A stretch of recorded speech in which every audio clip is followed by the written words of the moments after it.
This is 757 Saturday Sports Talk with Matt Hatfield on ESPN Radio 94.1. 757 Saturday Sports Talk is powered by Larry King Law. If you're injured in an accident, you know who to call. That's 757-INJURED for Larry King on this 29th day of May, the year 2021. Hope everyone out there is having a great start to their Memorial Day weekend right here on your home for sports, ESPN Radio 94.1, where we are privileged to be joined by a special guest. He is the head baseball coach of the Greenbrier Christian Gators. He's a former catcher at Coastal Carolina and Old Dominion. I'm sure he's got his eye and his ears tuned into the baseball game right now with the Monarchs in the Conference USA tournament as they make their push towards the NCAA tournament. And, of course, he also was once drafted by the Washington Nationals in 2006 and now led his alma mater, the Gators of GCA, to their 14th state championship last weekend, a victory coming from behind 7-6 over the Highland School of Warrenton over there at Shepherd Stadium. We say hello and congrats to Coach Patrick Nichols here. Coach, thank you for coming on the program. A very fun time for you and the boys, huh? Yeah, man, it was a wild ride. I tell you what, it's always special to be a part of something like that, especially at your alma mater. So it was exciting, and it was a great group of kids. And following up in the footsteps of a legend in Gary Lavelle, we know what remarkable heights he brought Greenbrier Christian baseball to, the former major leaguer himself. And nice to see the field there at Greenbrier Christian named Lavelle Field. Tell me about this last weekend's game. How different was this playoff run compared to past, given all the different protocols and circumstances and things that have gone kind of with COVID here, and how you guys had to adjust throughout? And then we'll dig into the actual game and the strategy of the game.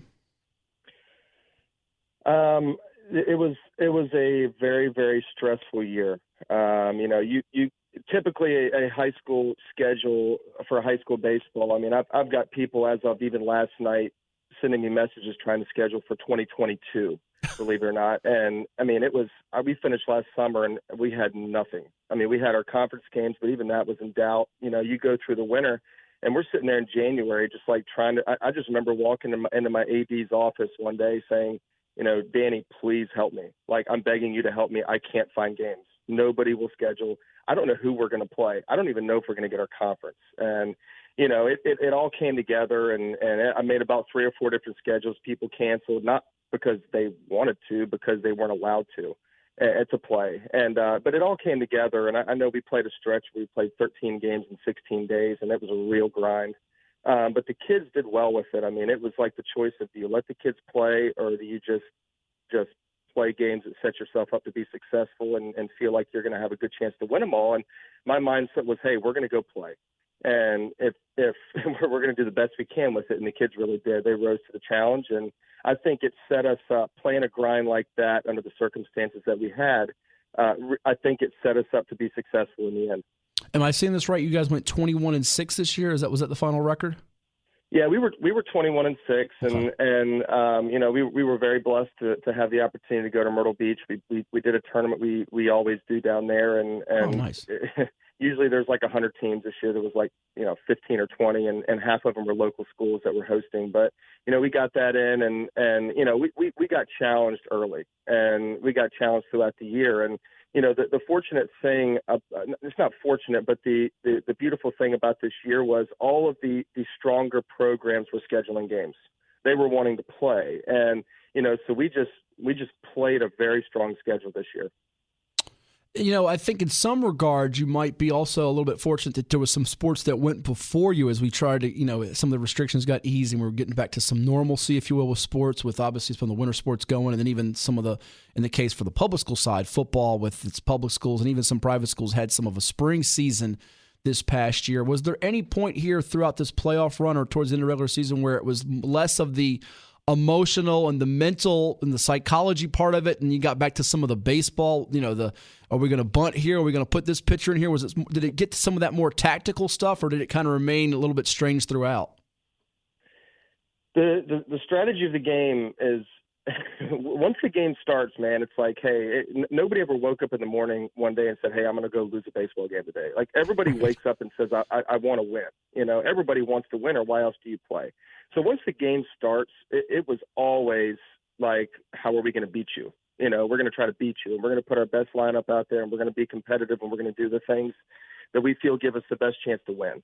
But the stress and the pressure of we have to wear masks and we have to enter the dugout a certain way at different fields, and we have to fill out pieces of paper and turn them into your opponent where you've taken temperatures and you've gone through all the protocols like that never went away up until I would say kind of maybe with a week or two left in the season. We were told, okay, you don't have to wear masks on the field anymore. The bat hitter doesn't have to wear a mask. That was stressful, because it was always that question of is an opposing AD going to watch a kid take a swing and his mask comes off his nose and they're going to make you forfeit. It's like that possibility was very real. And, I was the mask police for a long time and I hated it. But, yes, towards the end that started to relax a little bit, but it never completely went away. All right, let's go to the sixth inning. Trailing by a run against Highland, who has got an excellent team. And Joey Allen comes to the dish, bases loaded, no outs. Comes through with a 3-run double to left center. What's going through your mind as he delivers that? Are you thinking, oh my goodness, we're going to win this thing? And how nerve-wracking was this, that whole at-bat?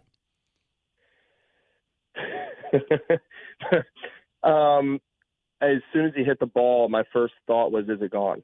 He crushed it. If he'd have hit it higher, it would have been. I think it hit the base of the fence. But I'll be honest with you, the emotions built as soon as he hit the ball because it was only a matter of how many runs are we going to score off of this? Are we going to be, there was no chance that I was not sending all three of them. We had a really good read from Gavin Whitehurst was at first. He had a really good read on it. Of course, he had the ball out in front of him because it was hit to left field, and our base runner, was looking to tag from first to second. Once he saw that it was over, said he was gone, but there was no chance I was stopping him. So it was, hey, you're either throwing out the plate or we're going to score, one of the two. That's awesome. We're talking with Patrick Nichols. He's the head baseball coach of Greenbrier Christian. Last weekend, VISAA baseball champions were crowned. Benedictine won at 8-7 over St. Christopher's in Division I. Walsingham Academy here from the Hampton Roads area, notching a 2-0 shutout of Carlisle in Division III. And, of course, Coach Nichols' Gators coming from behind to edge Highland 7-6 for the Division II crown at 7:57 Saturday Sports Talk here on ESPN Radio 94.1. And, as you soak it up and you win the championship, chance to kind of exhale and enjoy it a little bit. That had to be pretty sweet for you and the guys.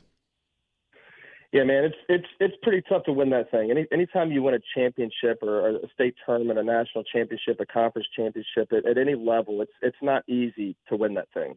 There's a lot of pieces that go into it, and as I sit back and just now reflect on the whole thing, we played Atlantic Shores in the semifinal.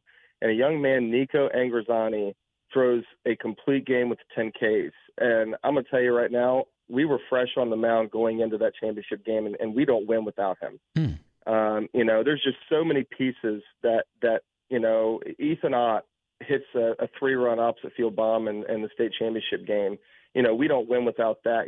Joey's heroics in the late in the game, the bases clearing double, does not happen without James McGrady coming in and throwing 6, innings in relief, to keep us in the game and keep us there. There's just so many pieces of a championship run that are all, very special and a piece of the puzzle. And a lot of things have to go right to win a state championship. A lot of things have to go right. And fortunately for us, they went our way. Well, let's dig into that a little bit as far as some of those guys you mentioned, like Nico and Ethan, Joey Allen, James McGrady, and others. Tell us about some of them that are going on to the next level and those that are returning for you for this next season. Well, James McGrady is going to Western Carolina. He was our shortstop, and he's a real bulldog, man. He was a true competitor in the sense of the word. But he's a shortstop going to Western Carolina. Joey Allen is going to Averett University. He will be graduating here next week. Ethan Ott is going to UNC Pembroke. So those three will be moving on. We've got Nico Angrazani who's in 10th grade, so he'll be back. We have another one, Augie Younts is going to be back for his senior year next year. He's committed to VCU. So we're losing some kids, but we have a bunch of kids back, and obviously we have hopes to do it again. Absolutely. Tell us about Coach Lavelle, what an influence he was on you and what you learned from him, advice he gave you as you embarked on becoming the head coach at your alma mater. I've been asked that question quite a few times, and I will be honest with you. There was a Gary Lavelle shadow. It did exist. I acted like it didn't exist. It did. And I do feel like to a degree that has been lifted at this point because he was so incredibly successful. And, I was a part of a lot of that with him, but, it was Gary is a good friend of mine. He's a mentor. I've known Gary since I was 8 years old. And, I went to his baseball camps. I did lessons with him when I was a kid. I played at the school he coached at. I came up, I coached with him. So I watched a lot of what Gary did. And the one thing Gary always told me was be yourself. Don't be me, be yourself. I'm leaving. This is now your program. It's not my program anymore. Yeah, my name is on the scoreboard, but this is your program. And, anytime I called Gary and asked for advice or his opinion, I did a lot of that early on, call and ask his opinion. He was always willing to share and always willing to help. And, anytime I ever ask Gary for anything, he's there for me. But I think that to a degree, it's been 5 years since Gary was the coach at Greenbrier Christian, and his mark is still on the program. But he is not involved in the day to day anymore. And it was a lot of fun to do it, and he did call me and congratulate me on winning, and I appreciate that. But it was awesome to be able to add to the legacy that he built. We're talking with the state champion coach of the Greenbrier Christian Gators, Patrick Nichols, here on 757 Saturday Sports Talk on ESPN Radio 94.1. His team capping a memorable 21-6 season with a come-from-behind victory 7-6 over the Highland School of Warrenton last weekend at Shepherd Stadium. Patrick, also a 2006 draft choice of the Washington Nationals and starred at Coastal Carolina as well as Old Dominion, where he batted .307 with 18 home runs and 47 runs batted in as a second-team All-CAA selection. Yeah, back in the CAA days there at ODU. And you'll be happy to know, Pat, that ODU baseball right now is up 3-0 on FAU thanks to the Andy Garriola home run and Lincoln Ransom's 2-run homer. So neat to see not only your Gators get some hardware, but the Monarchs might be getting some this weekend too, huh? I'm pulling for them, man. I'm pulling for them. So they've had an exciting run, and I'm happy for, Finney's had an emotional year, and I'm happy for him. It's really exciting to see what they're doing. They got a good squad over there. And we have a kid that played for me, that graduated in 2017, Jason Hartline. He has just been electric on the mound for them. And I'm really excited for them and him. And, I've been following it pretty closely. Yeah, I mean, they're leading the country in home runs right now, which is just a remarkable story. And you mentioned about Finney, just a super guy, and we know he lost a loved one this year, so we send our very best to him, and he's sort of a sentimental favorite for people even beyond just the Hampton Roads area and the state this year. And I imagine some fun times and memories at ODU, and a lot of that helped shape you and mold you what you're doing now as a coach.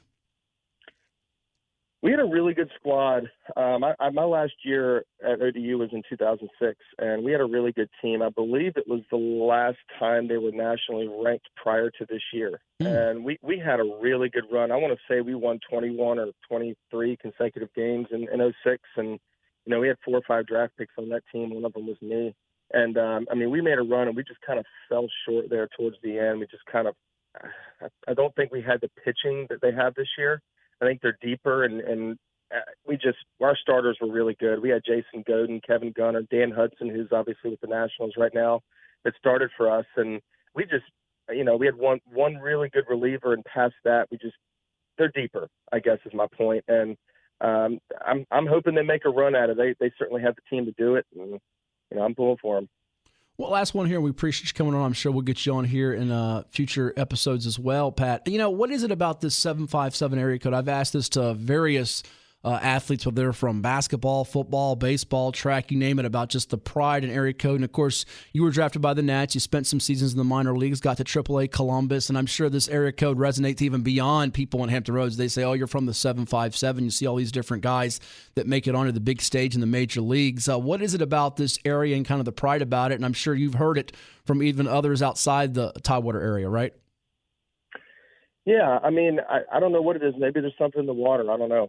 But there certainly is a lot of good baseball and a lot of good sports in general that come from this area. I think that, it has to come back to, that when kids are young, it's like certain kids are, I don't know, born into baseball, and certain kids are born into football, and there's a real market for it in this area, and there's just a lot of options where you can play as a child, and you can play, there's a lot of travel ball when you get to a certain age, and there's just a lot of that, and kids are, if they want it, they certainly have an avenue to find it. And I know that you go to other areas, other parts of the country, and that just doesn't exist, and I think it comes back to people that paved the way for that.